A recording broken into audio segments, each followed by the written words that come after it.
Orang Kristen itu sepertinya begitu sombong. Nah, ada teman-teman yang memberikan komentar demikian. Orang Kristen itu sepertinya sombong sekali. Menyatakan bahwa begitu yakin pasti masuk surga. Itu adalah pernyataan orang Kristen. Sepertinya begitu sombong menyatakan kalimat itu. Yakin pasti 100%, tidak mudah-mudahan.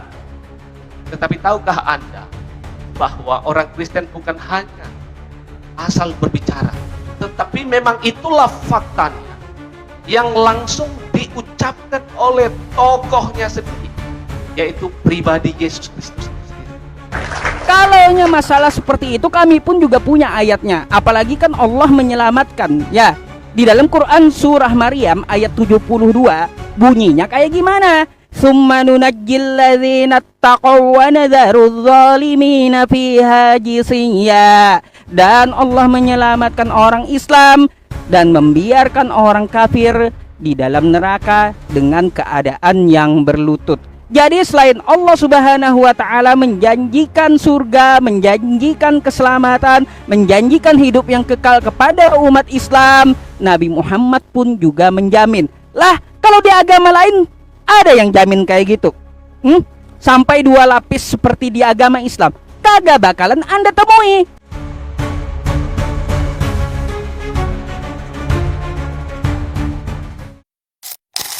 Kita akan diskusi dengan tema kita adalah kepastian masuk surga. Maka hal ini kita akan bicarakan 2 arah, baik itu di Kristen maupun juga tentang nanti kepercayaan Pak Yusuf sendiri. Nah, berbicara tentang kepastian, ini adalah berbicara tentang jaminan atau tidak ada keraguan di dalamnya. Tidak mudah-mudahan, tetapi pasti. Maka dalam hal ini tentu ada dasar-dasarnya, ada poin-poinnya. Mengapa begitu yakin pasti masuk surga menurut iman Kristen dan juga sebaliknya.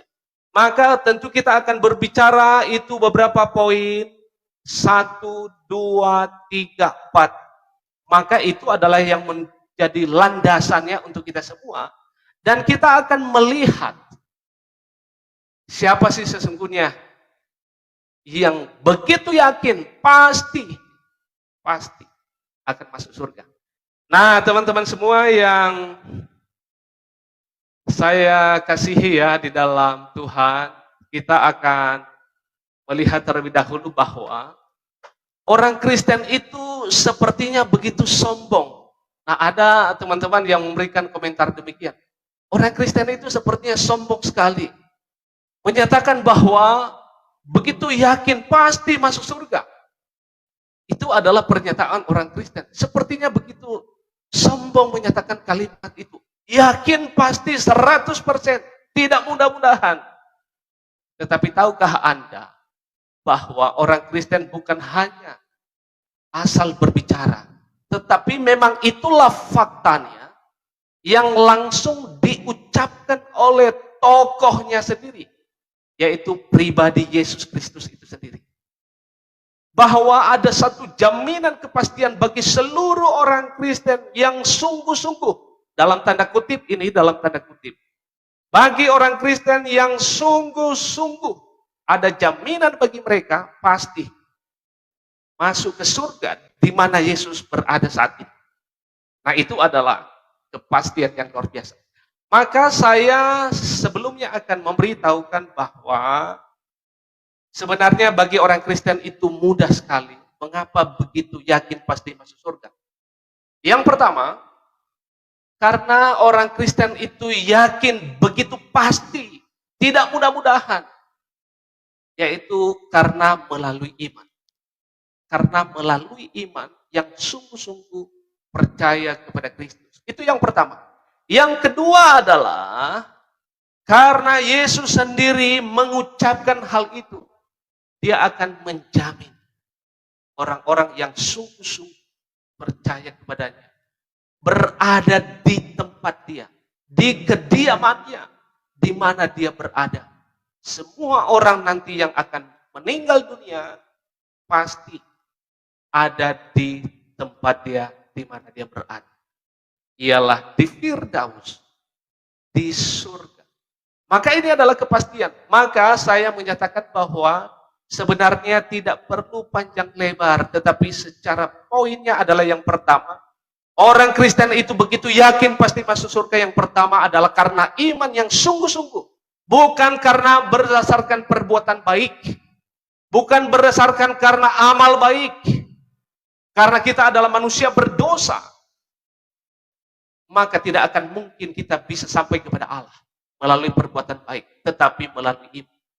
Maka yang terakhir adalah poinnya, mengapa orang Kristen itu begitu yakin pasti masuk surga. Maka hal ini adalah dibuktikan oleh Yesus itu sendiri. Dia buktikan, dia berikan fakta dengan real, dengan jelas. Melalui apa?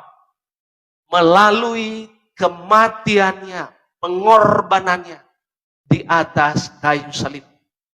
Itu hebat, luar biasa. Luar biasa waktu saya hadir.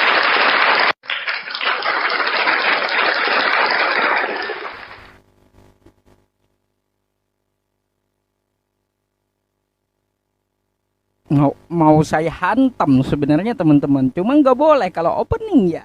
Kalau opening nggak boleh dihantam. Baiklah, nggak apa-apa ya.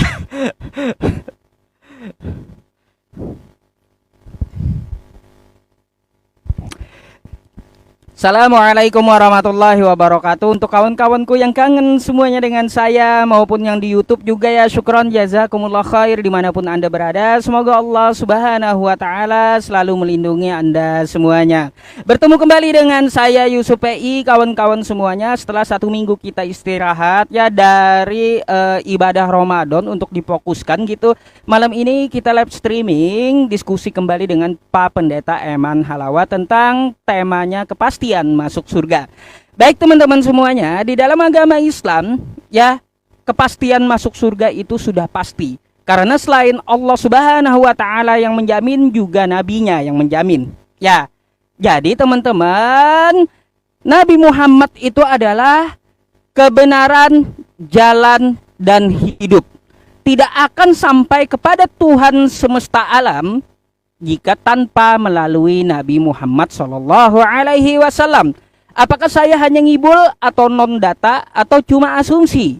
Ya tidak teman-teman. Nabi Muhammad itu adalah jalan. Dapat kita lihat di dalam Quran surah Al-An'am ayat 153. Wa anna hadza sirati mustaqiman fattabi'uh. Nabi Muhammad adalah jalan yang lurus.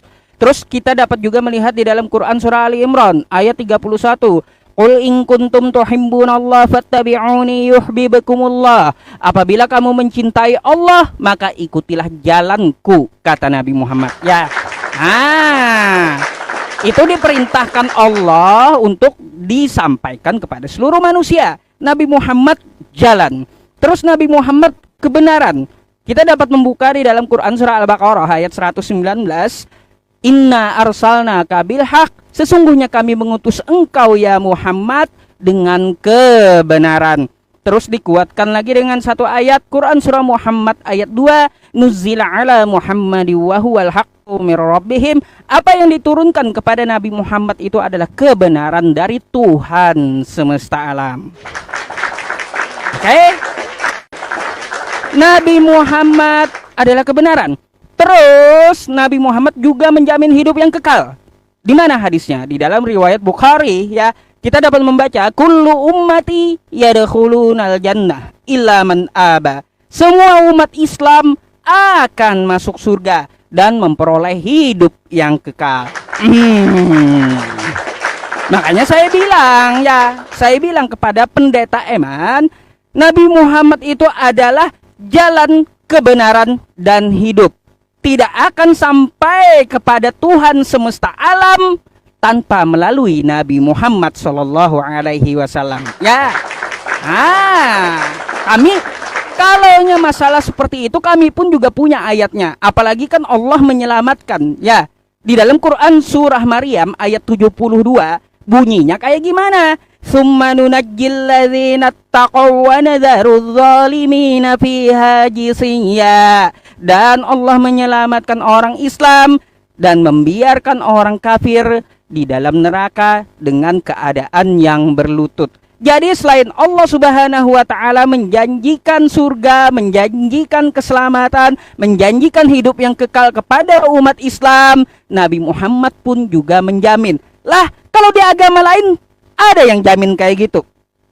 Sampai 2 lapis seperti di agama Islam kagak bakalan Anda temui. Ya. Gitu. Ya, jadi teman-teman semuanya, kita mau selamat itu hanya 1 kalimat, mohon maaf 1 kata, 2 kalimat. Apa itu? Yaitu takwa, menjalankan perintahnya, menjauhi larangannya. Pasti selamat. Ya, diselamatkan oleh Allah, diselamatkan oleh nabinya. Jadi itulah teman-teman semuanya prolog dari saya dalam pembukaan debat dengan Pak Pendeta Eman Halawa gitu ya. Kita akan bahas kupas tipis-tipis tentang masalah keselamatan di Islam maupun di Kristen. Apapun syubhatnya insya Allah akan saya jawab ya. Dan ingat, jangan lupa saya akan mempertanyakan ke pihak Kristen bagaimana tentang masalah keselamatan itu. Baik ya teman-teman, jangan lupa untuk ya di tap-tap layarnya, terus di share videonya sebanyak-banyaknya agar banyak hati yang tercerahkan oleh agama Islam. Jadi seperti itu, terima kasih teman-teman semuanya.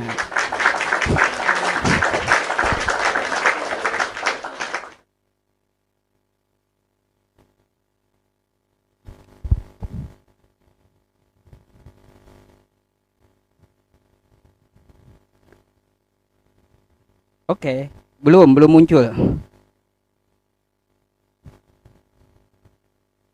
Silakan.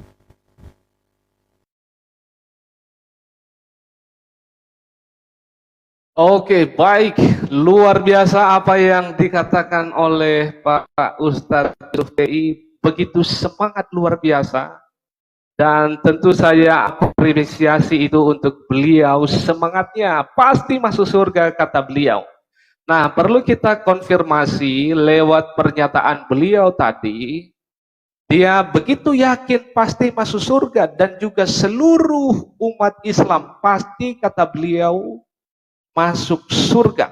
Karena apa? Kata beliau itu adalah karena Nabi Muhammad yang mereka percaya itu adalah jalan, itu adalah kebenaran, dan itu adalah hidup.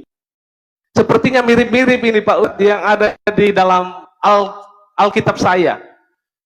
Karena Yesus berkata bahwa akulah jalan, kebenaran, dan hidup.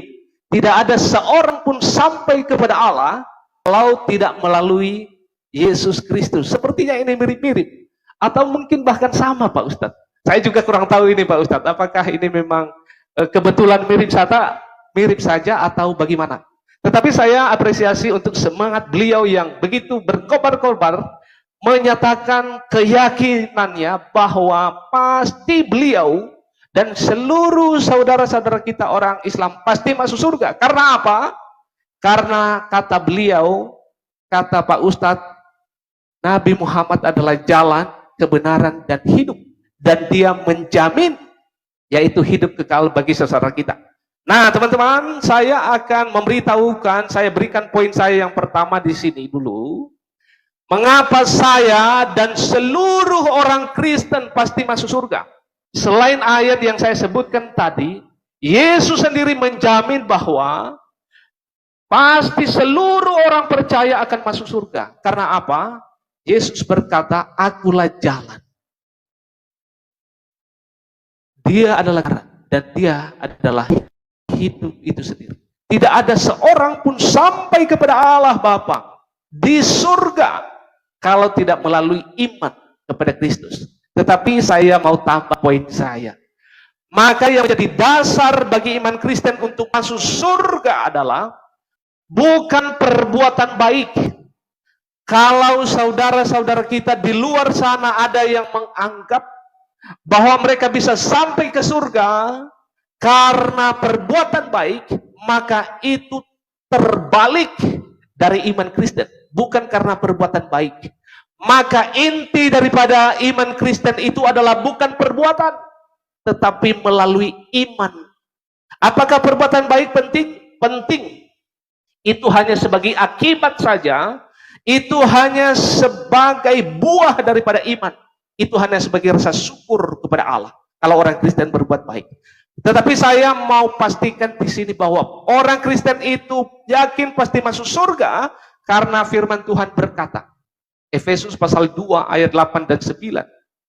Sebab karena kasih karunia kamu diselamatkan oleh iman. Itu bukan hasil usahamu, tetapi pemberian Allah. Itu bukan hasil pekerjaanmu. Jangan ada orang yang memegahkan diri luar biasa. Jadi jelas teman-teman bahwa orang Kristen itu masuk surga bukan karena perbuatan baik, tetapi melalui iman, anugerah pemberian. Kalau diandalkan perbuatan baik, kita ini hidup di dunia terus berbuat dosa yang terus mengalir seperti air yang tidak bisa dibendung. Maka perbuatan baik tidak akan mungkin menghantarkan kita kepada Allah. Tetapi melalui iman kepada Kristus, dan Kristus telah mengerjakan itu melalui kematiannya di atas kayu salib. Luar biasa. Kita patut percaya dan menyembah kepada Dia. Tetapi saya mulai saja dari awal sini. Pak Ustadz nanti minta tolong dijelaskan yang saya baca ini. Itu saya ambil dari surah Al-Quran. Itu di pasal yang kedua ayat yang ke-81. Bunyinya seperti ini Pak Ustadz. Nanti tolong dijelaskan kepada kita. Berbunyi demikian. Siapa yang telah berbuat dosa, itulah penghuni neraka kekal di dalamnya. Nah, di sini dikatakan Pak Ustadz, siapa yang telah berbuat dosa, itulah penghuni neraka kekal selamanya. Nah, berarti kata ini Pak Ustadz, waktu saya habis. Silakan. Lanjutkan pertanyaannya, jangan nanggung. Ya, jadi begini Pak Ustadz, katanya di sana adalah siapa yang telah berbuat dosa, itulah penghuni neraka kekal di dalamnya. Yang pertama berarti neraka kekal, dan yang kedua itu adalah pasti semua orang telah berbuat dosa. Berarti nanti masuk neraka dan kekal di dalamnya. Nah, itu adalah yang saya pahami. Nanti Pak Ustadz boleh luruskan apa yang saya tanyakan itu. Silakan. Baik, saya akan jawab dari segi agama Islam dulu yang dipertanyakan ya teman-teman. Neraka itu kekal, betul, nerakanya kekal. Tetapi penghuninya ada dua macam. Satu, penghuni yang berdosa besar. Yang kedua, penghuni yang kekal selama-lamanya di dalamnya. Apa bedanya? Bedanya, penghuni yang berdosa besar ini, dia masih punya iman, tapi dia kena hukuman. Ya, dia punya iman, tapi tidak sempat bertobat sehingga dia dihukum. Lalu ada juga penghuni neraka ini yang kekal selama-lamanya. Siapa itu? Orang kafir dan orang musyrik. Di mana dalilnya? Quran surah Al-Bayyinah di ayat ke-6. Yang berbunyi, innalladzina kafaru min ahlil kitabi wal musyrikina fi nari jahannam khalidina fiha ulaika hum syarrul bariyah. Sesungguhnya orang-orang kafir dan orang-orang musyrik akan masuk neraka jahanam dan mereka kekal selama-lamanya di sana. Ulaika hum syarrul bariyah, mereka itulah seburuk-buruknya makhluk. Jadi yang masuk neraka kekal di dalamnya adalah orang yang syirik. Karena orang yang syirik itu dosa syirik yang terbawa mati, Allah tidak akan mengampuninya. Terus yang kedua orang kafir. Orang kafir ini seperti apa? Ciri-ciri kekafirannya. Salah satunya mengatakan Allah 3 dalam 1. Nah, ini adalah penghuni neraka yang kekal di dalamnya. Ya, itu berdasarkan di dalam Quran surah Al-Maidah, ya surah kelima ayat 73. Laqad kafaral ladzina qalu innallaha salisu salasah. Sungguh telah kafirlah orang yang mengatakan Allah 3 dalam 1. Jadi yang mengatakan Allah 3 dalam 1 adalah penghuni neraka jahanam yang kekal tidak akan bisa keluar lagi. Ya teman-teman, jadi seperti itu.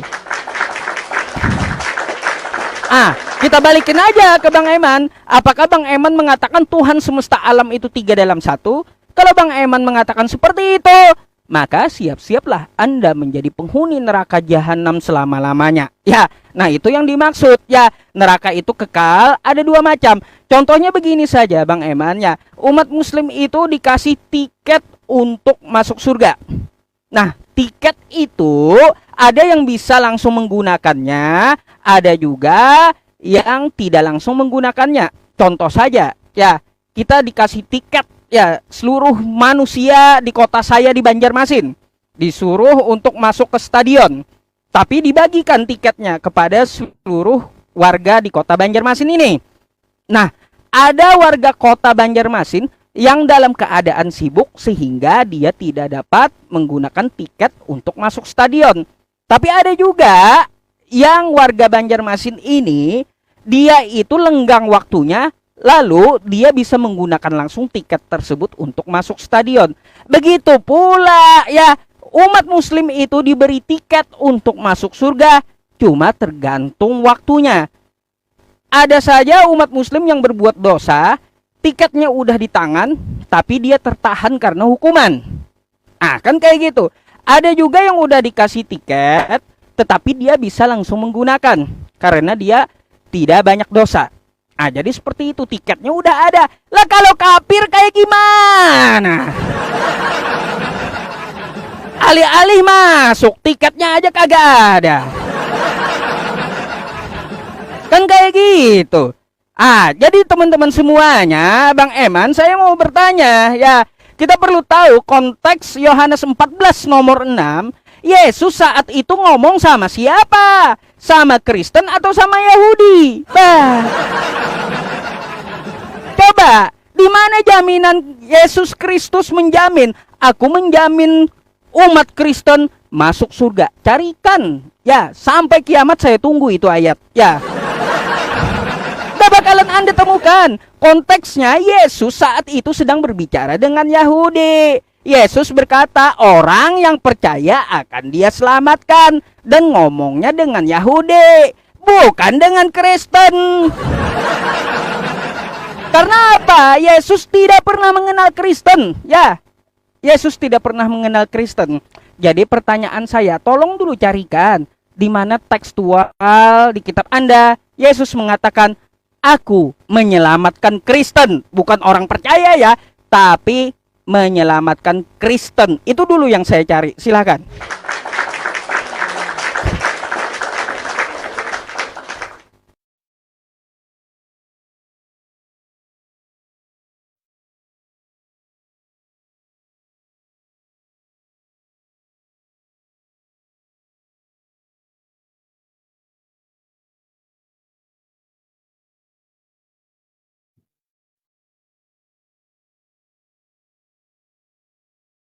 Oke, baik. Luar biasa apa yang disampaikan oleh Pak Ustadz tadi dengan begitu semangatnya beliau yang berkobar-kobar. Ya, baik. Pada kesempatan ini saya akan langsung saja memberikan jawaban dari apa yang disampaikan oleh Pak Ustadz, di mana Yesus menyatakan bahwa orang Kristen itu akan selamat, atau kata Kristen itu selamat. Nah, perlu kita mengetahui bahwa hal ini adalah sesuatu hal pertanyaan yang adalah salah sebetulnya. Karena apa?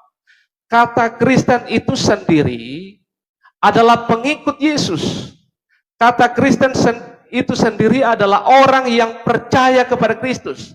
Maka perlu kita mengetahui bahwa seperti apa yang saya katakan tadi, bahwa ada banyak sekali ayat yang menyatakan bahwa semua orang percaya, yang artinya adalah pengikut Yesus.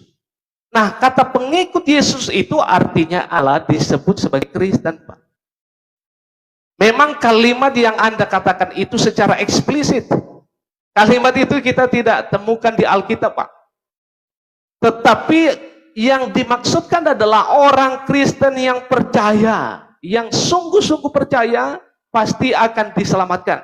Maka seperti ayat yang saya katakan tadi, bahwa barang siapa yang percaya kepada Yesus, dia akan selamat, dia akan masuk surga. Seperti yang Yesus katakan, adalah jalan, kebenaran, dan hidup. Tentu kalimat ini adalah undangan semua orang, bukan hanya untuk orang-orang Yahudi, tetapi bagi semua orang. Nah, itu adalah poin yang saya sampaikan pada kesempatan ini. Nah, kita beralih dengan apa yang disampaikan oleh Pak Ustadz tadi. Dia menyatakan bahwa ternyata orang yang masuk neraka itu adalah, dia berkata bahwa ada orang kafir yang paling lama di sana. Dan dia berkata bahwa itu adalah termasuk orang yang menyembah Allah yang tiga di dalam satu. Sebenarnya itu juga keliru pernyataan itu. Yang orang percaya atau orang Kristen yakini bahwa hanya satu Allah. Tetapi dalam tiga pribadi adalah Allah Bapa, Anak, dan Roh Kudus. Nah, kalimat yang saya baca tadi itu adalah di dalam surah Quran itu 2 ayat yang ke-81 yang berbunyi adalah siapa yang telah berbuat dosa. Nah, kata ini adalah siapa yang telah. Kata telah ini menunjukkan bahwa orang-orang semua telah berbuat dosa. Maka itulah penghuni sorga. Maka sekarang pertanyaannya adalah, apakah saudara-saudara kita orang Islam tidak berbuat dosa? Tentu berbuat dosa. Maka orang yang telah berbuat dosa itu, kata ayat ini berkata bahwa semua orang yang telah berbuat dosa, siapa yang telah berbuat dosa, itulah penghuni sorga. Maka ini adalah konteksnya berbicara yang telah berbuat dosa. Berarti ikut seluruh saudara-saudara kita orang Islam dalam hal ini. Bukan saja hanya yang Pak Yusuf katakan itu orang kafir. Nah, sebenarnya itu adalah, saya sudah pernah tanya, itu adalah memihak. Yang sesungguhnya itu adalah ketidakadilan dalam hal ini sebenarnya. Nah, itu adalah yang boleh saya sampaikan dalam hal ini. Maka saya tambahkan poin saya, apa yang menjadi dasar orang Kristen begitu yakin pasti masuk surga. Maka saya menyatakan bahwa di dalam Yohanes pasal yang ke-10 itu ayat yang ke-9. Apa kata firman Tuhan di sana? Akulah jalan dan kebenaran. Bukan. Maksud saya adalah akulah pintu. Barang siapa masuk melalui aku, ia akan selamat. Dan ia akan masuk dan keluar dan menemukan padang rumput. Luar biasa. Jadi Yesus memberikan suatu tawaran bagi semua orang. Akulah pintu, barang siapa yang masuk melalui ia akan selamat. Luar biasa. Waktu saya habis. Luar biasa ya teman-teman. Baik, manfaatin waktunya biar ada poinnya Bang Eman ya. Luar biasa menghabiskan waktunya gitu.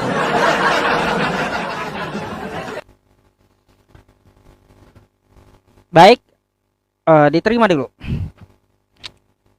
Baik, saya mengetahui sebenarnya ya Quran surah Al-Baqarah ayat 81 itu ya teman-teman.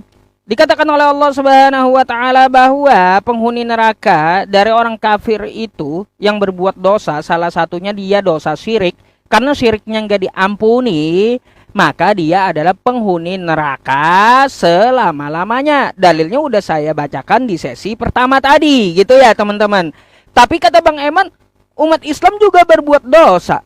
Ya, semua manusia tempatnya khilaf. Semua manusia bisa lupa gitu, sehingga dia berbuat dosa. Tapi dibalik itu apa?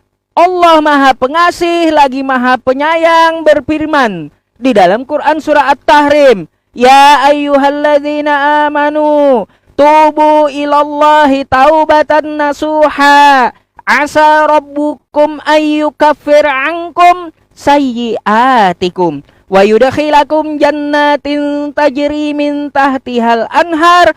Kata Allah, kalau kamu bikin dosa, tobat. Kalau kamu tobat, ku kasih surga yang di bawahnya mengalir sungai-sungai. Ya. Makanya kalau bikin dosa jangan dibawa mati. Tobat, tobat, tobat. Kagak ada dosa ditebus, kagak ada. Nggak ada dosa ditebus, nggak ada. Tobat, ya. Di Bible pun mengajarkan tobat. Kagak ada penebusan dosa, nggak ada gitu. Jadi gitu Bang Eman, di dalam Islam itu kita tahu manusia itu bikin salah. Kagak usah Islam, Kristen pun bikin salah gitu. Ya, tapi apa? Keringanannya ada. Disuruh tobat, bukan nyuruh orang lain buat bayar dosa, bukan. Ya, tuh Quran surah At-Tahrim, buka aja ya. Berkaitan tentang yang Anda bawakan. Ya, di dalam Yohanes 10 kata Anda, nomor 9. Di situ dikatakan, aku adalah pintu. Ngomong sama siapa itu Yesus? Ngomong sama Kristen. Kapan coba? Nggak ada di zaman Yesus itu Kristen, nggak ada. Yesus pun tidak mengenal Kristen. Kata Anda Kristen itu pengikut Yesus, pengikut dari mono. Yesus sujud, Anda sujud. Yesus sunat, Anda sunat. Yesus puasa, Anda puasa. Yesus kagak makan babi, Anda kagak makan juga gitu. Jangan salah, Yesus kagak makan babi. Waduh, babi aja habis dapat kalian ya. Peternakan babi di Indonesia makin berkurang. Ya, karena gara-gara banyak pemakan babi gitu. Padahal Yesus tidak pernah mencontohkan untuk makan babi. Ya, terus Yesus disunat di hari ke-8 sesuai dengan suku atau adatnya Yahudi. Ya, lalu kalian yang mengaku pengikut Yesus, ya, apakah kalian sunat? Kagak juga, ya. Kagak kelihatan juga helmnya gitu. Terus Yesus puasa. Waduh, kalian kapan puasa? Kapan? Yesus sujud dahinya ke tanah. Kalian ngapain? Joget-joget. Pengikut dari mana itu? Itu pembangkang namanya. Ya, bukan pengikut gitu loh. Sorry aja, saya memang keras dalam argumen ya, Bang Eman gitu. Bukan berarti saya menghina gitu. Agar apa? Anda mau berpikir gitu. Kalau Anda ngaku pengikut Yesus, sesuai 1 Yohanes 2 nomor 6. Kalau Anda percaya dengan dia, maka Anda hidup seperti dia. Kan kayak gitu. 1 Yohanes 2 nomor 6. Jadi hidup Anda itu seperti Yesus. Yesus sujud, ya sujud. Ya, jangan Anda joget-joget. Yesus kagak pernah ke gereja, ngapain Anda ke gereja? Ya, Yesus kagak kenal gereja. Yesus menyembah Allah, ngapain Anda sembah Yesusnya? Pakai ini pakai gitu loh. Kita dikasih akal, dikasih otak gitu untuk berpikir, Bang Eman ya. Jadi kayak gitu. Berkaitan singgungan Anda masuk surga itu dengan bukan dengan amal. Saya sepakat. Di Islam pun dengan rahmat Allah. Makanya ada ayatnya, fabima rahmatim minallahi lintalahum. Jangan kamu berputus asa atas rahmat Allah. Ya, masuk surga bukan karena amal, tetapi masuk surga karena rahmat Allah. Nah, analogi setelah ronde berikutnya ya teman-teman, saya minta dulu pertanyaan kepada Bang Eman, meskipun waktu habis ya.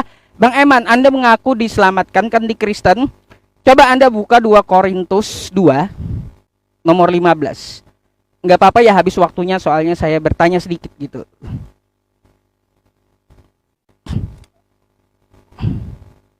Coba saya bacakan dulu ya, 2 Korintus 2 nomor 15. Di sini dikatakan seperti apa Bang Eman nih ya. Sebab bagi Allah kami adalah bau yang harum dari Kristus, ya, dari Kristus di tengah-tengah mereka yang diselamatkan dan di antara mereka yang binasa. Saya mau tanya, kata Anda Yesus menyelamatkan, sedangkan di sini Yesus diselamatkan. Ini siapa yang selamatin Yesus? Alih-alih Yesus mau menyelamatkan Anda, sedangkan Yesus juga diselamatkan. Ini siapa yang menyelamatkan Yesus? Silakan dijawab.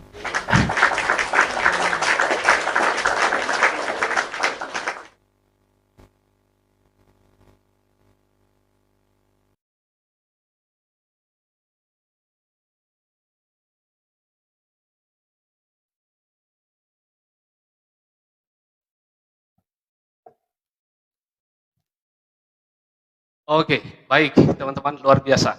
Apa yang disampaikan oleh Pak Ustadz, luar biasa ya. Baik, pada kesempatan ini saya dulu menjawab ya beberapa apa yang disampaikan tadi oleh Pak Yusuf. Menyatakan tadi tentang akulah pintu. Pak Ustadz selalu menyatakan bahwa Yesus hadir hanya untuk orang-orang Yahudi. Apakah benar demikian? Tentu itu adalah kesalahan dalam berpikir. Maka kita melihat ada beberapa ayat firman Tuhan yang berbunyi demikian. Berkata demikian. Dalam Yohanes pasal 3 ayat yang ke-16. Apa bunyinya di sana? Karena begitu besar kasih Allah akan dunia ini. Dunia ini itu adalah menunjukkan kepada seluruh, bukan hanya untuk orang Yahudi.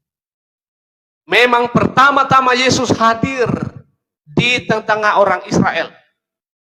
Karena memang secara keturunan dalam kemanusiaan Yesus, dia adalah dari keturunan Israel. Tetapi firman Tuhan berkata adalah itu keliru, pernyataan yang sangat-sangat keliru kalau mengatakan Yesus hanya hadir bagi orang Yahudi. Tetapi firman Tuhan berkata bahwa karena begitu besar kasih Allah akan dunia ini sehingga ia telah mengaruniakan anaknya yang tunggal supaya setiap orang yang percaya kepadanya tidak binasa melainkan beroleh hidup yang kekal. Jadi kita sudah bantah hal ini. Yesus hadir bukan hanya untuk orang Yahudi, tetapi bagi seluruh umat manusia yang mau percaya kepadanya pasti masuk surga, tidak mudah-mudahan. Itu yang pertama. Yang kedua, Pak Ustadz mengatakan bahwa orang Kristen itu tidak mengikuti Yesus. Yesus itu sujud kalau berdoa. Yesus itu sunat. Yesus itu puasa. Apakah Pak Ustadz benar-benar tahu bahwa orang Kristen itu kalau berdoa tidak sujud? Sujud kok. Saya kalau berdoa di kamar, di tempat-tempat yang sendiri, saya sujud berdoa. Apakah orang Kristen itu tidak sunat? Sunat kok orang Kristen itu. Sunat orang Kristen. Saya sendiri sunat. Tetapi bukan untuk memperoleh keselamatan. Tetapi itu hanya bagian daripada kesehatan. Apakah orang Kristen tidak puasa? Puasa orang Kristen. Cuman gak dibeber-beberkan. Itu orang Kristen. Tetapi kalau saya boleh bertanya Pak Ustaz. Zaman dahulu itu Nabi naik unta. Pak Ustaz. Dahulu itu Nabi naik kuda Pak Ustaz. Naik keledai Pak Ustaz. Kenapa Pak Ustaz sekarang itu naik mobil, naik pesawat, naik motor? Tetapi saya tidak bawakan hal ini tentang iman. Karena itu terlalu mendalam nanti kalau saya membawakan hal itu. Tetapi saya bawakan hal-hal yang umum.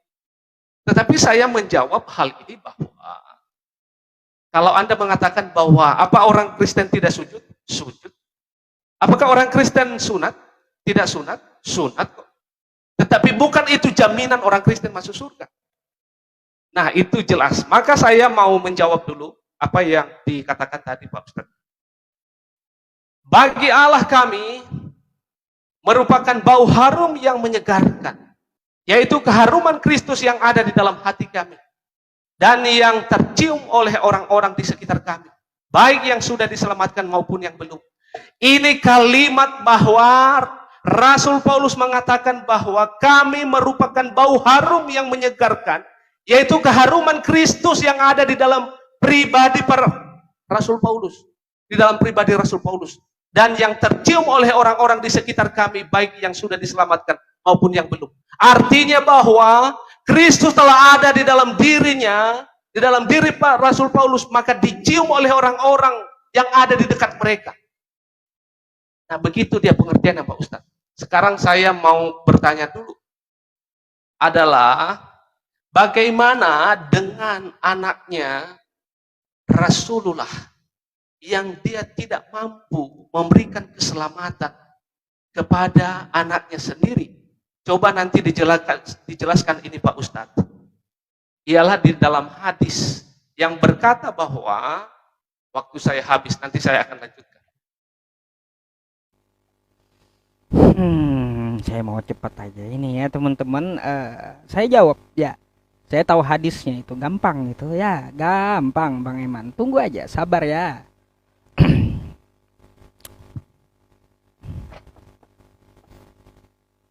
Baik, teman-teman semuanya, saya tadi ketawa geli ketika Bang Eman mengatakan, "Oh, Nabi naik onta, kenapa kau naik mobil?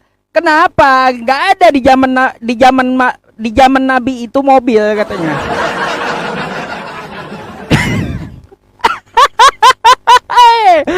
Gini ya teman-teman, di zaman Nabi kagak ada pesawat, di zaman Nabi kagak ada motor ya, kagak ada mobil, kagak ada juga beras. Ngapain kau makan beras ya? Kan kayak gitu. Bang Eman, ya kata Nabi kami, kalau urusan dunia kejarlah kau ahlinya, kata Nabi kami ya. Tapi kalau untuk ajaran agama itu tidak dapat diubah ya. Apa yang diajarkan oleh Nabi kami, contoh seperti sholat, shollu kama ra'aitumuni usolli, sholatlah kamu sebagaimana aku sholat. Nggak bisa sholat diubah. Tapi kalaunya untuk masalah dunia, silakan kau kejar, kata Nabi. Kau mau pakai jet tempur pun silakan ya. Gitu. Nah, tuh dalilnya ya Bang Eman. Terus tadi saya juga geli. Oh, katanya Kristen bersunat. Wah, ini Pak Pendeta lupa baca ayatnya rupanya. Pak Pendeta ya. Galatia 5 nomor 2. Sesungguhnya aku Paulus berkata kepadamu, jikalau kamu menyunatkan dirimu, Kristus sama sekali tidak akan berguna bagimu. Jadi di Kristen itu harus berkulup. Kalau dia sunat dengan alasan kesehatan, nggak bisa. Nggak ada keselamatan bagi orang yang sunat, nggak ada. Ya, nggak ada gitu. Jadi Yesus doang yang sunat, Kristen kagak. Dari mana kalian ngaku pengikut Yesus kalau kayak gitu? Ya. Jadi gitu Bang Eman. Terus kata Anda Yesus itu untuk manusia di seluruh muka bumi. Berdasarkan Yohanes 13 nomor 16. Begitu besar kasih Allah untuk dunia. Bang Eman, sorry nih ya. Coba Anda baca Matius 15, coba. Ya, di nomor 24 sampai 26. Saya bacakan ya. Jawab Yesus, aku diutus hanya kepada domba-domba yang hilang dari umat Israel, bukan dari seluruh manusia, bukan ya.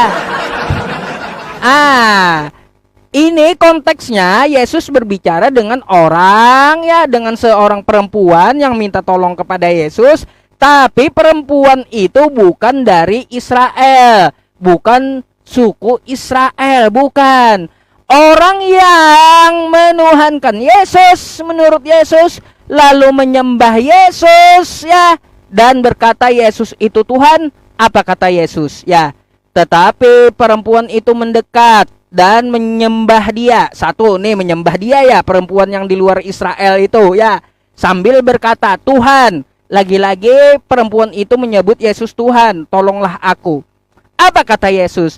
Tetapi Yesus menjawab, tidak patut mengambil roti yang disediakan bagi anak-anak dan melemparkannya kepada anjing.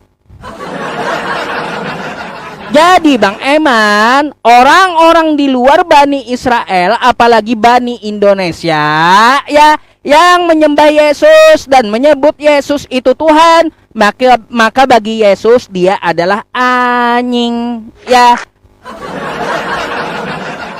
Tuh gitu Bang Eman ya. Jadi kayak gimana Bang Eman? Serba salah. Di sini Bang Eman bukan bertempur dengan saya, bukan adu argumen dengan saya, tapi dengan Bible-nya ya. Kayak gimana kata Bang Eman, Yesus untuk seluruh dunia, sedangkan kata Yesus aku hanya untuk umat Israel. Macam mana? Masya Allah ya teman-teman semuanya.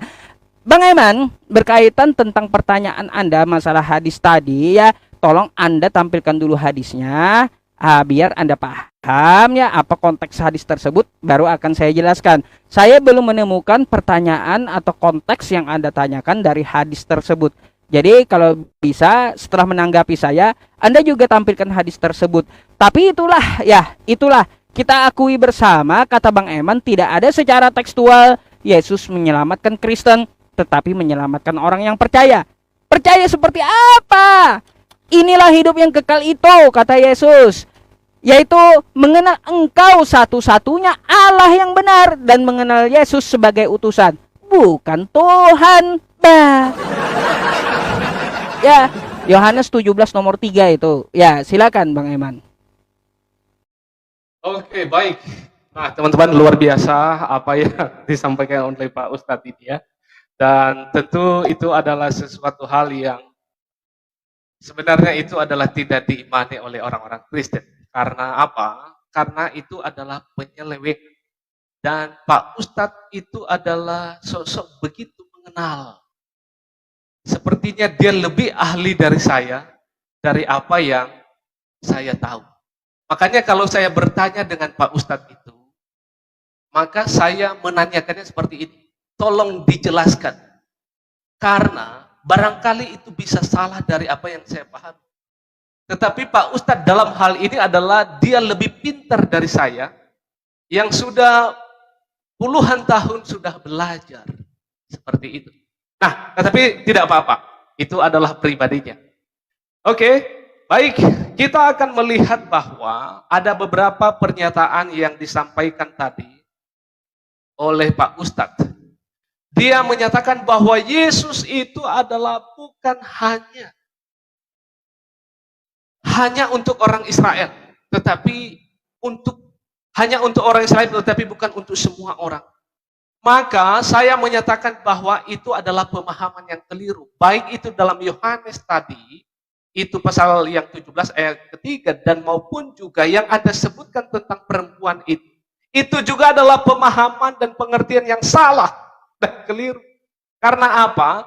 Lagi-lagi saya mengatakan bahwa kehadiran Kristus itu pertama-tama di Israel. Karena memang secara keturunan dari kemanusiaannya, dia lahir di tengah-tengah Israel. Makanya ada dia di situ. Tetapi firman-Nya, dia berkata, Allah sendiri berkata, dia sendiri berkata, apa kata firman Tuhan dalam Matius pasal 11 ayat 28? Marilah kepadaku semua yang letih lesuh dan berbeban berat. Aku akan memberikan kelegaan kepadamu. Luar biasa. Yesus adalah untuk saya dan untuk Anda semuanya. Ini adalah bicara tentang konteks Pak Ustadz. Mesti banyak belajar lagi. Kalau kita belajar itu konteksnya Yesus hadir di tengah-tengah. Karena memang dia adalah orang Israel. Secara keturunan kemanusiaan. Maka dia berkata adalah, marilah kepadaku semua yang letih lesu dan berbeban berat. Kata semua itu adalah menunjukkan semua orang yang mau percaya, bukan hanya di Israel, tetapi di Indonesia harus berbondong-bondong percaya Yesus. Kalau enggak, lu mati, tempat lu neraka semua. Lu mati, pasti tempatmu akan neraka. Tetapi you percaya Yesus, engkau dijamin Yesus Kristus. Karena dia telah memberikan bukti kematiannya di atas salib, bukan hanya berkata-kata, saya jamin, tidak. Tetapi Yesus Kristus buktikan. Dia buktikan hal itu melalui pengorbanannya. Coba buktikan apa yang Anda sebutkan itu. Coba buktikan kepada kita. Oke, itu yang saya jawab dari apa yang disampaikan oleh Pak Ustadz. Maka saya bertanya tadi dari apa yang disampaikan tadi ya, pertanyaan saya itu. Begini pertanyaannya adalah, di mana anak dari Rasulullah itu adalah tidak dijamin masuk surga. Maka ini nanti tolong dijelaskan Pak Ustadz. Yang berbunyi demikian itu adalah, oke, saya cari ayatnya dulu ya, tadi saya. Oke, begini. Itu adalah di dalam hadis sahih Muslim itu nomor 164 yang berbunyi demikian. Hai Fatimah binti Muhammad, aku tidak kuasa apa-apa untuk membelamu sekalian di hadapan Allah kelak. Karena itu, kecuali sedikit harta yang kami miliki, mintalah kepada jika kamu membutuhkan.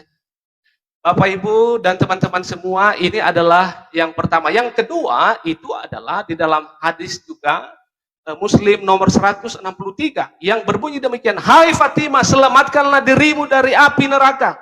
Sesungguhnya aku tidak memiliki kuasa apa-apa untuk membelamu di hadapan Allah kelak, kecuali hubungan keluarga yang hanya kupenuhi sebaik-baiknya di dunia ini saja.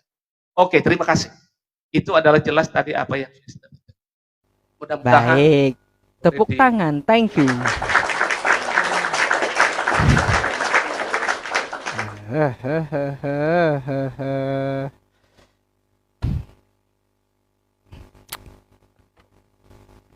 Saya akan jawab dulu dari segi Islamnya ya teman-teman. Nih dalilnya ya teman-teman. Nabi kagak dapat nyelamatin katanya teman-teman. Ya nih, apa kata Nabi nih?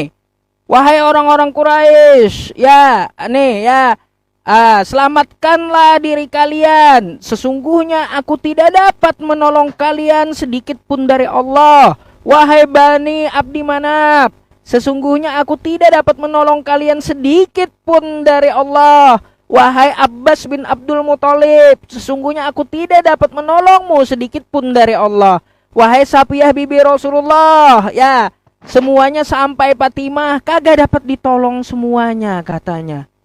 Baik, keluarga Nabi saja Nabi tidak dapat menolong. Gara-gara apa Nabi tidak dapat menolong? Kalau keluarganya bikin dosa, Nabi kagak dapat membelanya di hadapan Allah ya. Kalau ada keluarganya bikin dosa, Nabi tidak membenarkan dosa itu di hadapan Allah. Dia tidak dapat membela dosa itu.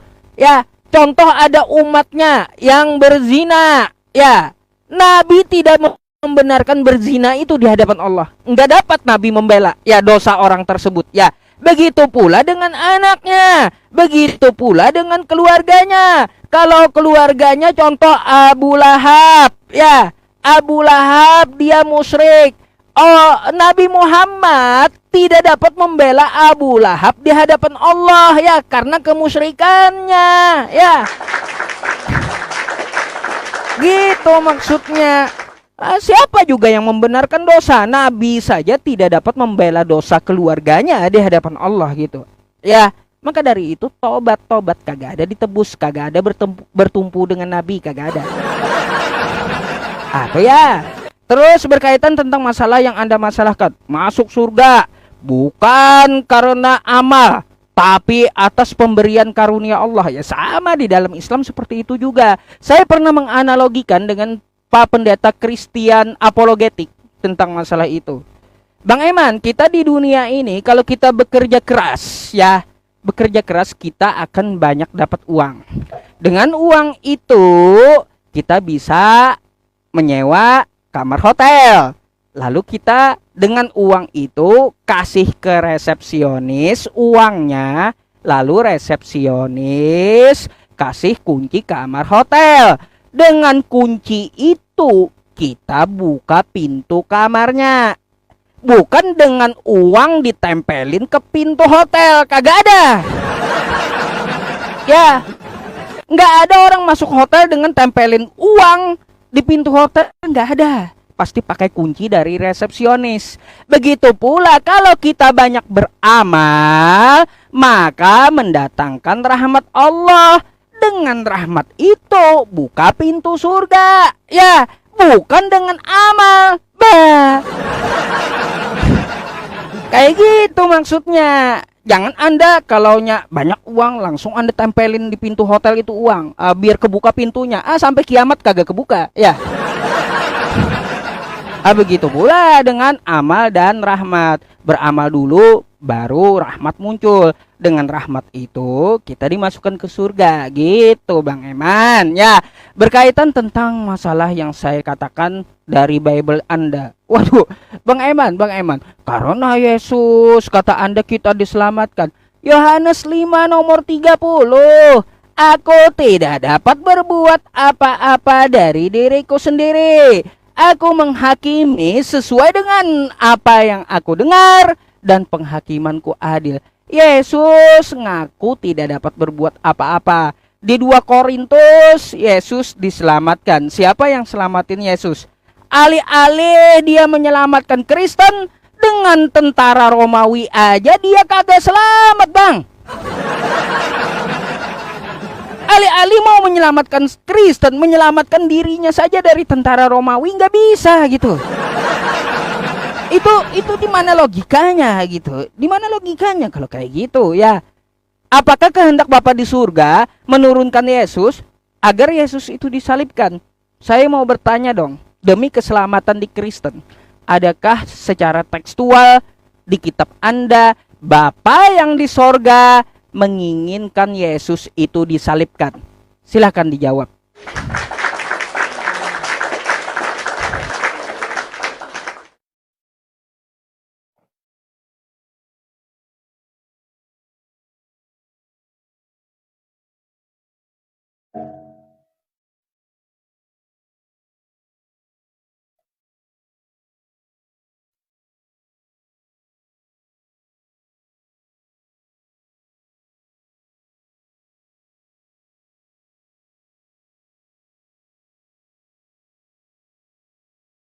Oke, baik teman-teman semua, pada kesempatan ini adalah di akhir-akhir ya, nanti beberapa menit ke depan, nanti akhir ini kita akan tentukan. Oke, saya akan memulai. Pertama-tama, ini adalah sudah luar biasa apa yang disampaikan oleh Pak Ustadz ya. Maka lagi-lagi saya menyatakan bahwa saya harus bantah apa yang disampaikan oleh Pak Ustadz, yang menyatakan tadi sering sekali bahwa Yesus hanya diutus untuk orang Israel saja. Tadi saya bicara konteks. Ini konteksnya adalah secara kemanusiaan Yesus hadir di tengah-tengah orang Israel. Maka apa kata firman Tuhan bahwa Yesus adalah untuk saya dan untuk orang Indonesia juga. Untuk Anda semua yang menonton ini. Baik Anda Kristen yang belum sungguh-sungguh, apalagi Anda yang bukan Kristen yang belum percaya kepada Kristus. Maka kata firman Tuhan di dalam Roma pasal 3 ayat yang ke-29 sampai dengan 30, apa bunyinya di sana? Atau adakah Allah hanya Allah orang Yahudi saja? Sekali lagi saya ulang. Atau adakah Allah hanya Allah orang Yahudi saja? Bukankah ia juga adalah Allah bangsa-bangsa lain? Wow, luar biasa. Adakah Allah hanya Allah orang Yahudi saja? Bukankah ia juga adalah Allah bangsa-bangsa lain? Ya, benar.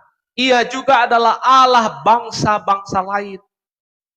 Ini memberikan arti bahwa Allah orang Kristen itu, Yesus Kristus itu adalah bukan hanya orang Israel, tetapi untuk saya yang ada di Indonesia dan untuk Anda juga semuanya. Puji Tuhan, maka Anda harus percaya kepadanya. Kalau tidak, Anda akan binasa selama-lamanya dan penyesalan itu selalu terlambat di kemudian. Maka Anda harus percaya sungguh-sungguh kepada dia. Mulai saat ini, jangan tolak dia. Kalau enggak, Anda yang akan menyesal di kemudian hari. Oke, itu adalah yang akan saya sampaikan. Nah, berbicara tentang tadi Pak Ustadz panjang lebar menyatakan, Yesus tidak bisa berbuat apa-apa, aku tidak bisa berbuat apa-apa. Maka sebenarnya kita ini udah lari dari konteks. Tetapi saya mau jawab hal itu. Ini bicara konteks Pak Ustadz. Di dalam pribadi Yesus ada duinatur. Ada keilahiannya sebagai Allah yang sejati. Dan dia adalah manusia. Nah, dalam konteks dia berbicara dalam kemanusiaannya yang terbatas. Tetapi sesungguhnya dia Allah yang sejati. Makanya ini harus dipelajari Pak Ustadz. Di dalam pribadi Yesus ada dua natur. Kemanusiaan yang sama seperti kita. Dan juga dia adalah Allah itu sendiri. Sebagai pencipta. Karena Yesus berkata, sebelum Abraham ada, saya telah ada. Dan kita tidak bahas dalam konteks itu. Itu yang saya jawab dalam hal ini. Bapak Ustadz juga menyatakan tentang nubuatan tadi. Apakah Yesus Bapa menginginkan Yesus mati? Sebenarnya ini ada sudah out of context hal ini. Tetapi saya menyatakan bahwa makanya ada nubuatan ribuan tahun. Itu para nabi menubuatkan Yesus Kristus yang akan hadir. Untuk apa? Menebus saya dan juga Pak Ustadz kalau Anda percaya kepadanya. Itu dia Pak Ustadz. Kalau Anda percaya, itu dibuatkan para nabi ribuan tahun. Dia akan hadir nanti. Dan untuk apa? Menyelamatkan saya dan Pak Ustadz dan seluruh orang yang menonton ini. Kalau Anda percaya kepadanya. Oke, itu yang saya jawab. Maka saya bertanya lagi. Tadi kata Pak Ustadz menyatakan bahwa ternyata nabi itu tidak bisa membela anaknya sendiri. Walaupun Pak Ustadz menyatakan tadi bahwa Muhammad itu adalah jalan kebenaran dan hidup. Tetapi ternyata anaknya tidak bisa untuk dibelanya. Maka saya tambah poin saya dan pertanyaan saya, Pak Ustadz, ini adalah di hadis. Hadis Sahih Muslim itu adalah di nomor 538 yang berbunyi demikian. Dari Abu Hurairah, Nabi bersabda, tidaklah seorang pun dari kalian yang diselamatkan oleh amalnya. Seorang bertanya, Tuhan juga, wahai Rasulullah. Beliau menjawab, tidak juga aku kecuali bila Allah melimpahkan ampunan dan rahmat padaku. Jadi di sini adalah berkata bahwa Rasulullah juga ternyata di sini dia agak ragu seperti itu. Nanti Pak Ustadz boleh lebih jelaskan kepada kita. Maka juga saya habis poin saya ya, waktu saya. Oke, ini nanti boleh dijelaskan dulu. Nanti ada satu lagi yang akan saya tanya. Ya. Baik. Waktu kita jelaskan dulu Pak Ustadz. Ini berapa menit ke depan? Berapa sesi? Loh, terserah Bang Aiman kayaknya masih penasaran banget sama saya gitu. Terserah ente mau akhiri ya, sekali lagi bilang kayak gitu aja dah. Kalau sampai subuh saya layani ya. Gitu. Oke. Pak Ustadz, mohon maaf Pak Ustadz. Pekerjaan saya bukan hanya live saja Pak Ustadz. Ada urusan gitu. Yang lainnya juga harus dikerjakan. Jadi kita 2 kali sesi lagi berarti Pak. Oh baik, 2 kali. Jadi sesi karena yang sesuai dengan closing gitu ya. Tadi. Baik. Ini tanggapan saya dulu 2 ronde lagi.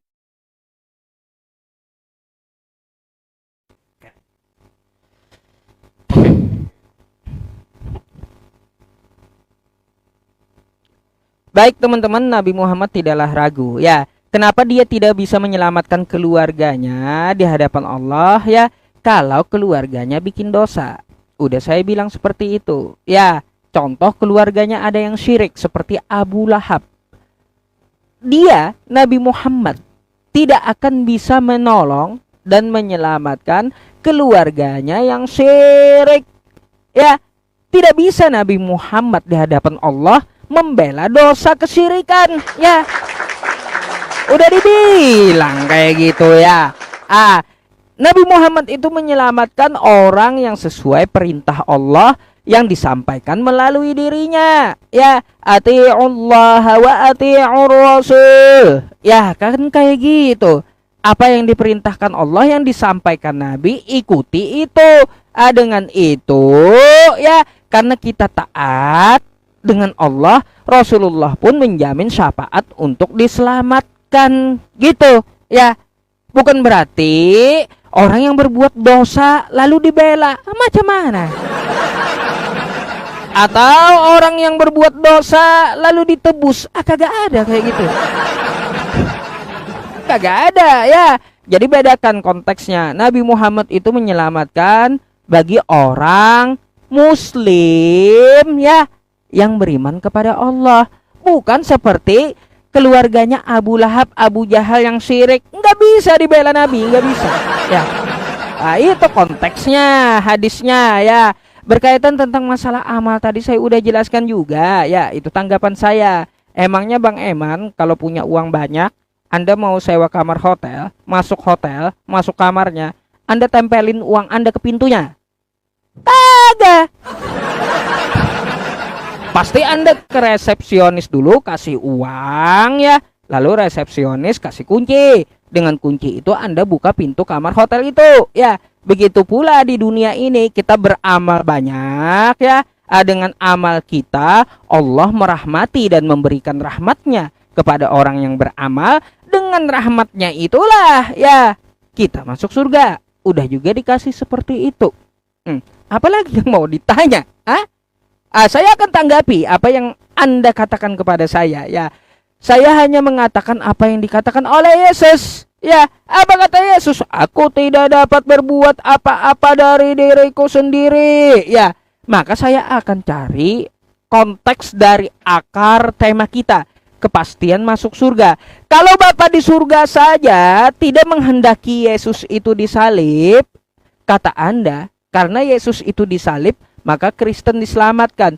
Sedangkan kata Yesus, ya, kepastian masuk surga itu mengakui Yesus itu bukan Tuhan, tetapi mengakui Yesus sebagai utusan. Oke? Mengakui Yesus sebagai utusan, baru masuk surga. Kalau mengakui Yesus sebagai Tuhan, maka masuk neraka dan dianggap Yesus sebagai pembuat kejahatan. Apa yang dikatakan Yesus? Di Matius 7, 21-23. Yesus berkata, pada hari terakhir banyak orang yang berseru kepadaku, Tuhan, Tuhan. Ini Kristen ini ya pelakunya. Nah, Tuhan, Tuhan. Katanya seperti itu. Maka pada saat itulah aku berterus terang kepada mereka, kata Yesus. Apa yang dikatakan Yesus? Enyahlah kalian semua, aku tidak pernah mengenalmu Kristen. Kalian adalah pembuat kejahatan. Jadi yang mengakui Yesus itu Tuhan, Bang Eman, akan diusir Yesus. Kalau ingin memperoleh hidup yang kekal, ikuti yang dikatakan Yesus. Mengakui dia bukan Tuhan, tetapi sebagai utusan Tuhan.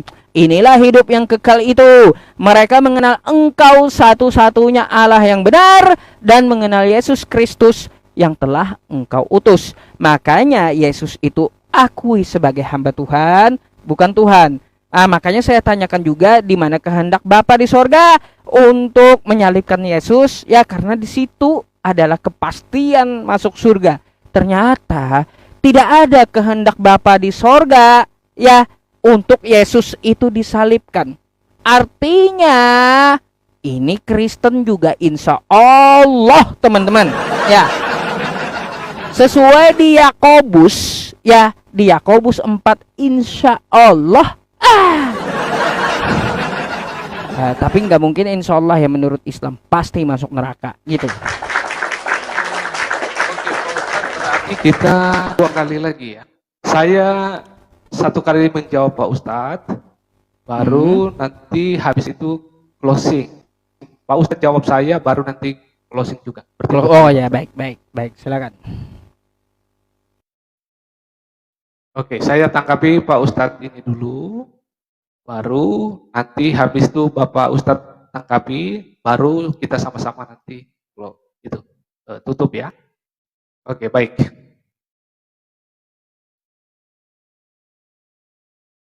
Oke, nah teman-teman, tinggal 2 sesi lagi dan ini adalah sesi saya yang terakhir. Maka secara cepat saja akan saya memberitahukan apa yang disampaikan oleh Pak Ustadz.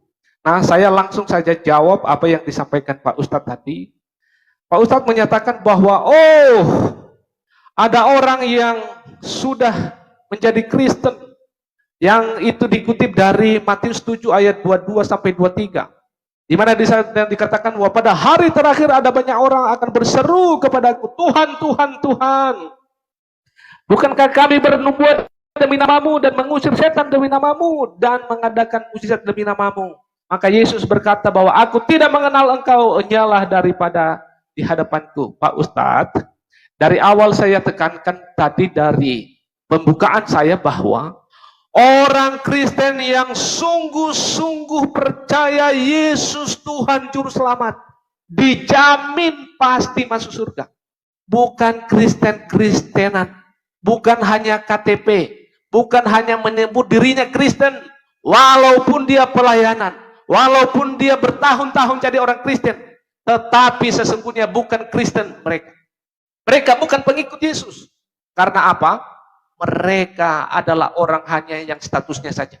Maka jaminan kepastian itu adalah untuk orang Kristen yang sungguh-sungguh percaya kepada Kristus. Itu dia Pak Ustadz. Itu adalah penekanan saya seperti yang saya ucapkan dari awal. Tetapi lain dari hal apa yang Pak Ustadz sampaikan tadi. Menyatakan bahwa di awal pembukaannya tadi, menyatakan bahwa Nabi Muhammad itu adalah jalan kebenaran dan hidup. Itu dijamin orang Islam pasti masuk surga. Tetapi di sisi lain bahwa keluarga sendiri itu tidak bisa. Nah, nanti boleh dijelaskan lebih jauh. Maka saya tambah poin saya Pak Ustaz. Boleh nanti diperjelaskan kepada kita. Itu di sana dikatakan bahwa ayah dan bunda Nabi Muhammad itu ternyata juga tidak bisa.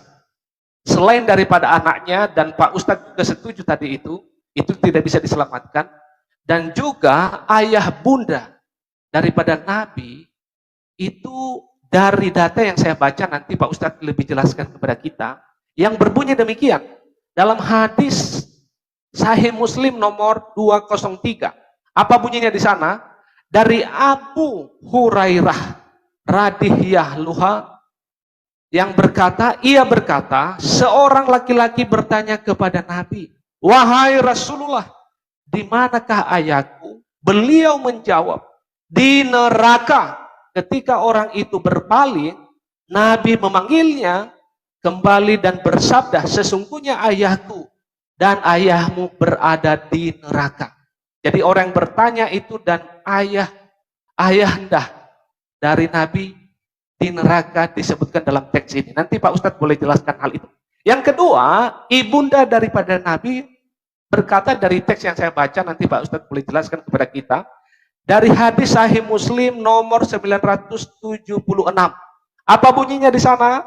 Nabi Muhammad pernah berziarah ke makam ibunya. Lalu beliau menangis dan membuat para sahabat ikut menangis. Kemudian beliau bersabda, "Aku meminta izin kepada Robku untuk memohon ampun bagi ibuku, tetapi tidak diizinkan. Dan aku meminta izin untuk menziarahi kuburnya, maka diizinkan. Maka ziarahilah kubur karena ia mengingatkan kepada kematian."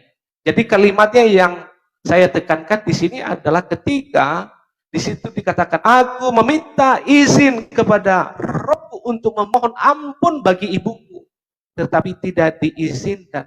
Nanti Pak Ustadz lebih jelaskan kepada kita. Konteks dua ini dari ayah ibunda Nabi yang yang menyebutkan seakan-akan dalam hal ini adalah mereka berdua itu tidak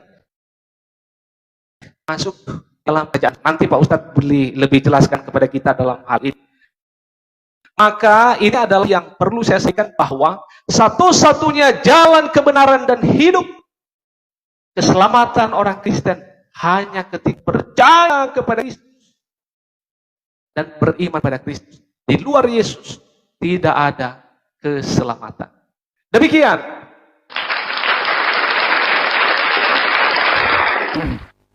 Oke, ini tanggapan akhir berarti ya. Ya, betul Pak.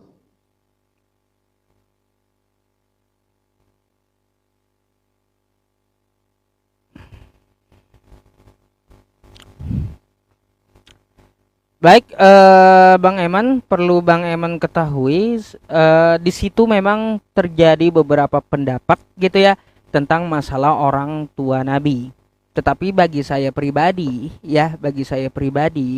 orang yang mengatakan orang tua Nabi tidak selamat atau di neraka adalah orang yang paling kurang ajar, su'ul adab terhadap Nabi. Ya, dari hadis itu bukan seperti itu maksudnya. Kalau kita merujuk ke Al-Quran, ada masalah ahlul fatrah. Ya, Allah tidak akan menghukum ya sebelum diutus seorang Rasul. Di zaman orang tua Nabi, ya kagak ada Rasul diutus. Itu pertama, jadi catatan kita. Oke? Yang kedua, kata Nabi seperti apa? Aku dilahirkan dari rahim ke rahim orang-orang yang bersujud. Artinya orang tua Nabi kagak musyrik, kagak ya. Enggak ada orang tua para nabi itu musyrik. Ada cerita memang ya, Contoh ayahnya Nabi Ibrahim, Taruh atau Azar, kan kayak gitu. Katanya musyrik. Tapi ingat, ada dijelaskan dari perbedaan pandangan ulama, ayah Nabi Ibrahim bertobat dari kemusyrikannya sesuai ayat Quran. Jadi kami sepakat di dalam agama Islam itu tidak ada orang tua Nabi itu musyrik. Makanya Nabi mengatakan, aku dilahirkan dari rahim-rahim orang-orang yang bersujud, ya.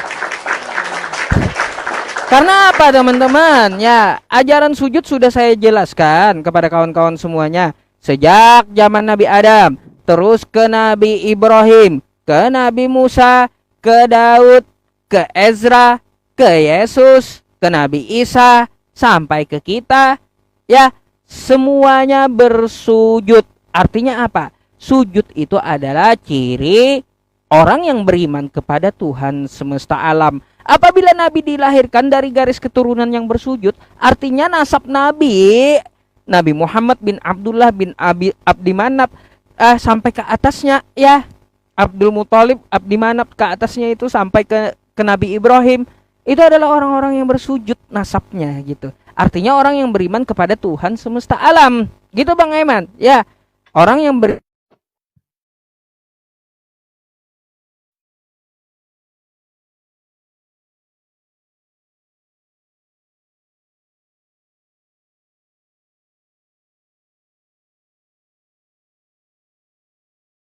Kenapa ini teman-teman? Apa itu ya? Jaringan Pak Ustadznya lagi kurang baik ya? Bang Aiman, tadi ngelek saya, bisa diulang begitu. ya? Mohon maaf, sorry ya. Ya, nggak apa-apa. Oke, nggak apa-apa. Ya. Boleh ya minta waktunya diulang ya? Baik. Oke, siap. Silakan Pak Ustadz. Ya, silakan. Sorry nih ya teman-teman, tadi lag ya. Masih ingatkan Pak Ustadz pertanyaannya tadi? Iya, masih. Oh iya, silakan Pak. Silakan. Baik, Pak. Ya teman-teman. Saya tadi menyampaikan kepada Anda semuanya, ya, memang terjadi ikhtilaf, perbedaan pandangan tentang masalah orang tua Nabi, Bang Eman. Oke, ya. Memang ada perbedaan pandangan, tetapi bagi saya pribadi, ya, orang yang mengatakan orang tua Nabi di neraka tidak selamat, itu adalah orang yang paling kurang ajar dan su'ul adab terhadap Nabi. Gitu. Oke? Oh, dia bilang, oh itu Nabi yang bilang. Tapi kau paham kagak maksudnya apa? Ya, contoh seperti Ikrimah tadi bertanya kepada Nabi. Dia datang. Ya, Ikrimah ini anaknya Abu Jahal. Kata Ikrimah nanya kepada Nabi, "Hai Nabi, orang tuaku di mana?" Kata Nabi, di neraka pasti, Abu Jahal, ya. Karena Abu Jahal itu paman Nabi, ya, Nabi pun menganggap pamannya itu seperti ayahnya, orang tuanya, karena abi wa abuka itu, ya, kata ab itu bisa juga dipakai orang Arab untuk paman gitu. Ayahku dan ayahmu di neraka, yang dimaksud Abu Jahal memang. Ya jelas ya, Abu Jahal memusuhi Nabi kan kayak gitu. Mau macam mana? Itu yang pertama. Yang kedua, ada masalah ahlul fatrah. Allah Subhanahu wa taala di dalam Quran surah Al-Isra itu tidak akan menghukum umat yang tidak diutus Rasul kepada mereka. Di zaman orang tua Nabi belum ada Rasul. Ya, itu yang kedua Bang Eman, alasannya Nabi orang tua Nabi itu selamat gitu. Karena tidak ada Rasul yang diutus di zaman orang tua Nabi. Itu perlu dicatat. Yang ketiga Bang Eman, Rasulullah Shallallahu Alaihi Wasallam bersabda, aku ini adalah keturunan dari orang yang bersujud. Sampai ke Nabi Ibrahim semuanya nasabnya sujud. Muhammad bin Abdullah bin Abdul Muthalib bin Abdi Manaf, itu adalah orang-orang yang bersujud sampai nasabnya ke Nabi Ibrahim. Tidak ada ya orang tua Nabi itu musyrik, kagak ada. Gak ada. Ya memang tadi saya ceritakan sedikit tentang masalah Nabi Ibrahim ya teman-teman. Nabi Ibrahim dengan orang tuanya Azar, tapi ada pandangan ulama juga yang berpendapat orang tuanya sempat tobat dari kemusyrikannya gitu. Orang tua Nabi Ibrahim. Jadi yang namanya sudah sujud kepada Tuhan semesta alam, artinya Nabi Muhammad dilahirkan dari rahim-rahim yang mentauhidkan Tuhan semesta alam. Gitu ya. Nah, gitu maksudnya. Ya, Bang Eman. Jadi begini ya, Bang Eman. Ciri orang beriman itu di dalam kitab kami adalah sujud. Nah, sesuai dengan Quran surah As-Sajdah ayat ke-15.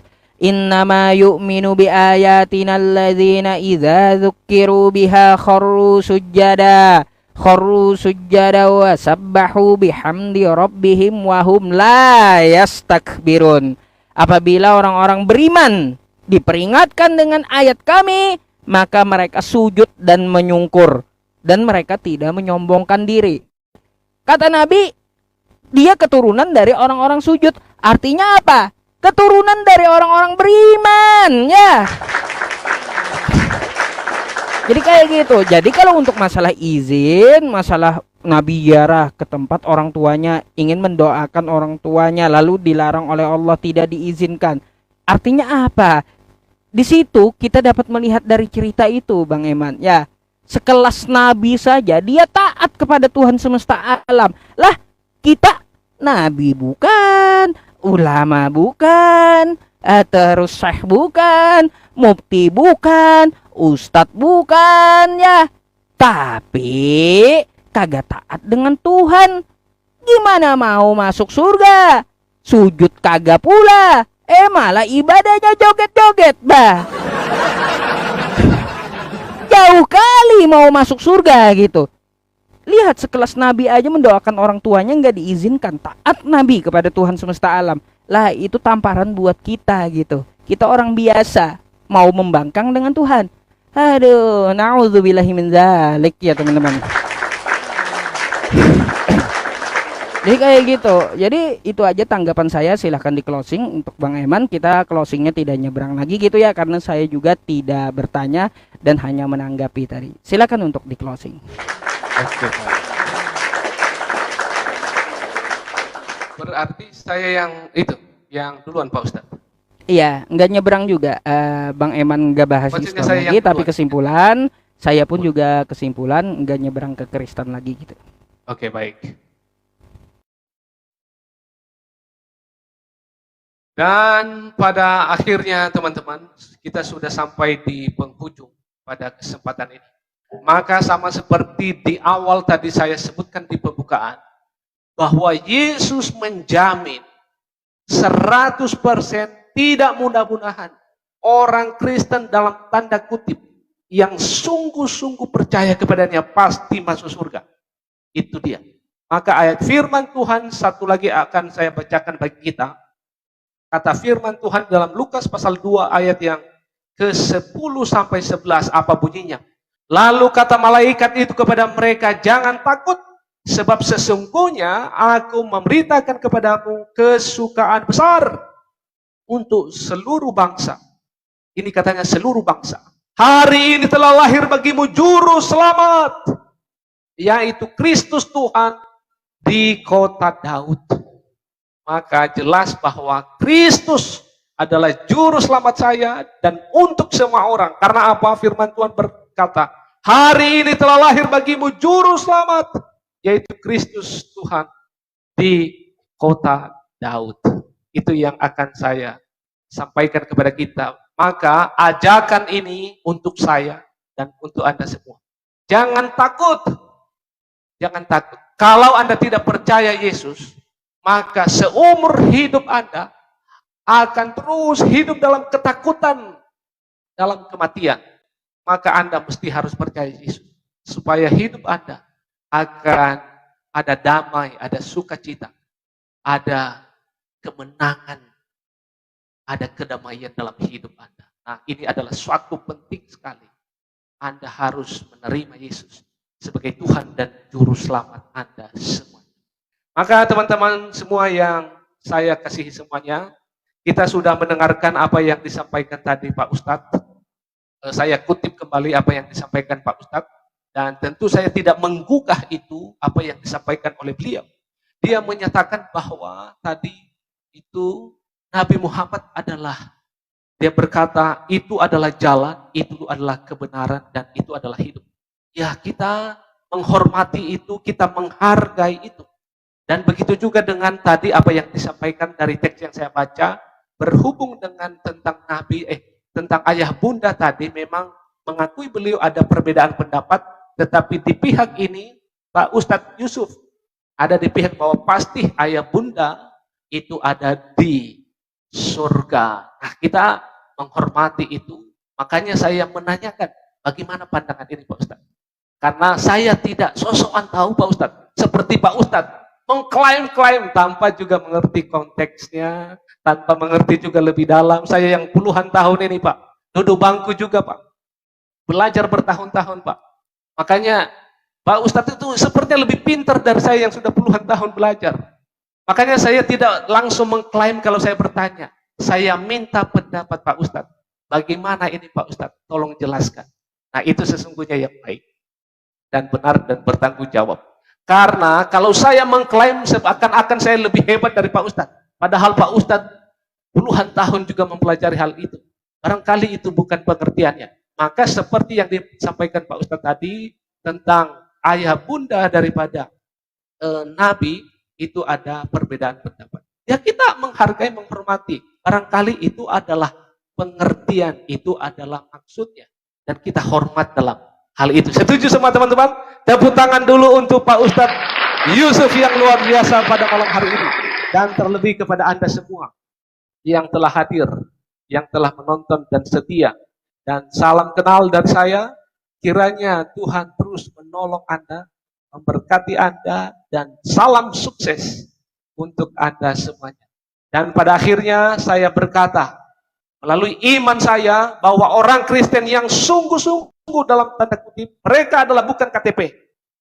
Mereka bukan hanya asal-asal Kristen. Jaminan keselamatan adalah untuk saya dan untuk Anda semua. Bukan hanya orang Israel. Seperti yang diklaim tadi Pak Ustadz, tidak mengerti konteks budaya dan konteks segala macam. Nah, jadi seperti itu yang saya sampaikan dalam terakhir diskusi ini. Dan barangkali di kemudian hari nanti kita boleh diskusi lebih panjang lagi Pak Ustadz. Pokoknya kita atur saja waktu untuk boleh berbagi, beredukasi bagi rekan-rekan yang senang untuk belajar tentang keagamaan antar satu dengan yang lainnya. Terima kasih, shalom. Oke, terima kasih.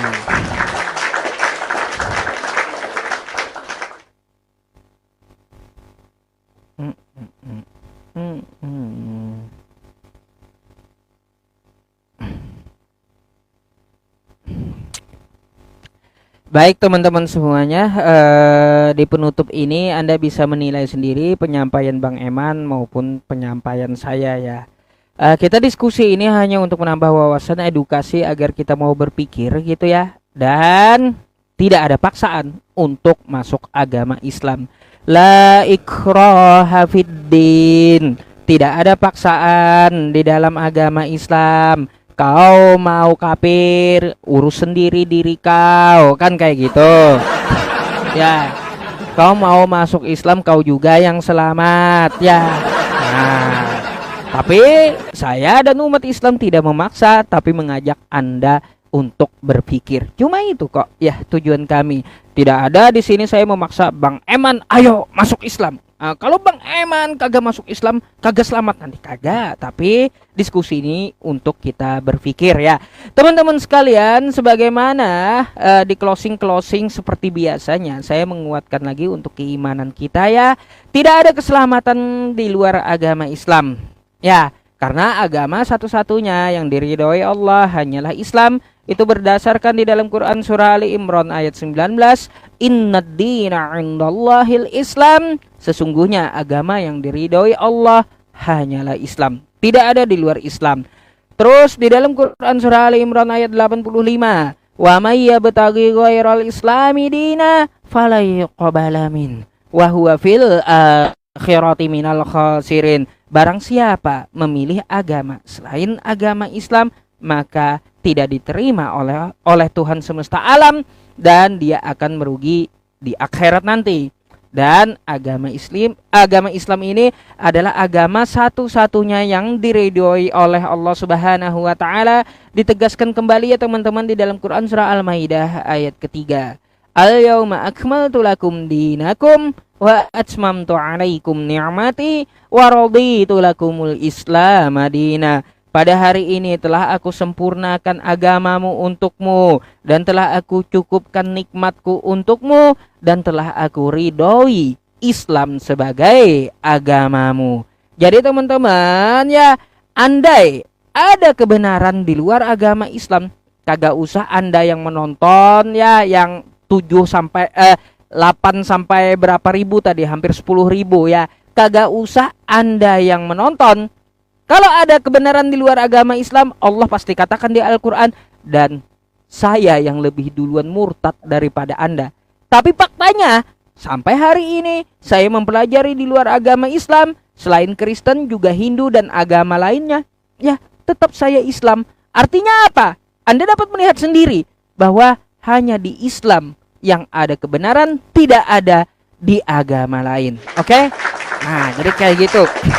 Ya teman-teman semuanya, jadi itulah penyampaian saya. Maka dari itu Allah berpesan kepada kita di dalam Quran surah Ali Imran ayat 102, ya ayyuhalladzina amanu taqullaha haqqa tuqatih wa la tamutunna illa wa antum muslimun. Hai orang-orang beriman, bertakwalah kepada Allah dengan sebenar-benarnya takwa, dan janganlah kamu mati kecuali dalam keadaan Islam. Ya, maka dari itu ya, bagi orang-orang di luar agama Islam ya, jangan takut mu'alaf ya. Jangan takut mu'alaf. Dan inilah kebenaran agama Islam. Saudara-saudariku yang muslimin dan muslimat, saksikanlah saya sudah menyampaikan sedikit ilmu di dalam diskusi ini ya teman-teman semuanya. Semoga ini menguatkan untuk iman Islam kita. Allahu Akbar. Terima kasih untuk teman-teman semuanya. Dan saya berterima kasih kepada Bang Eman juga ya, di 1 menit terakhir ini ya, mungkin nanti kita bisa berdiskusi kembali dengan Bang Pendeta Eman ya. Enak diskusinya gitu, enak. Dengan tema yang lainnya kita nanti atur saja.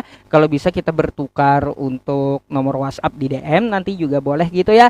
Dan saya memohon maaf kepada Pak Pendeta Eman ya, Bang Pendeta Eman, kalau saya mempunyai kosakata yang salah atau khilaf atau yang menyakiti hati Anda gitu ya, saya memohon maaf kepada Anda gitu ya. Bukan bermaksud untuk terlalu keras lalu menghina Anda, enggak gitu. Tetapi di dalam argumen, tetapi setelah kita berargumen, berdiskusi, maka mari kita makan satu meja lagi. Jadi kan seperti itu. Jadi terima kasih atas diskusinya. Semoga menjadi bahan pembelajaran dan edukasi dan serta penambah wawasan untuk kita semuanya. Terima kasih Bang Iman.